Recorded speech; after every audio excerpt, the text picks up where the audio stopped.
Você sabe a diferença de fazer a puxada com o triângulo, com uma barra aberta neutra e com a barra longa? Não sabe? Então, fica por aqui que você vai aprender a diferença hoje. Primeira coisa, essa daqui é a barra tradicional do exercício, certo? Foi a primeira versão do exercício. Então aqui a gente faz tanto a puxada pronada quanto a puxada supinada, certo? A supinada vai servir para dorsais e bíceps e a pronada para romboides e posterior de ombro. Basicamente isso. Mas eu quero que vocês gravem bem essa posição aqui, ó, a supinada, certo? Vamos começar da diferença da supinada para triângulo, porque eu preciso que vocês entendam que, na verdade, tem mais coisas próximas entre esses exercícios do que diferenças. A diferença é entre a pronada e a supinada. E essas duas barras aqui só são formas de você melhorar o que é a supinada e o que é a pronada.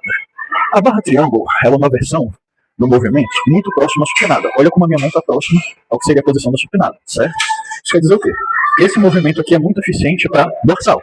Mais eficiente do que com a barra supinada. Por quê?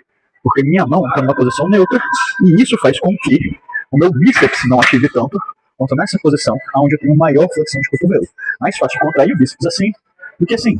E o que isso gera? Isso gera que o bíceps ativa menos e a dorsal, por consequência, tem que trabalhar mais.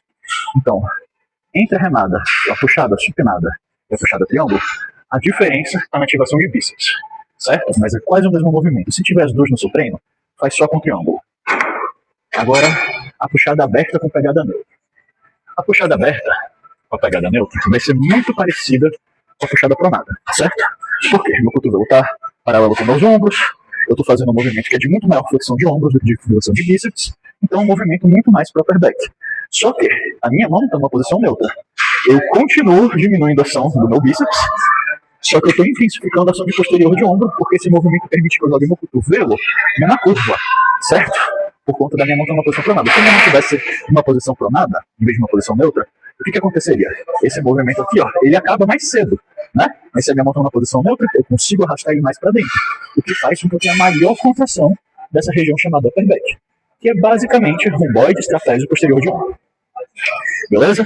Se você aprendeu alguma coisa com esse vídeo, se você já sabia das diferenças ou não sabia, comenta aqui embaixo.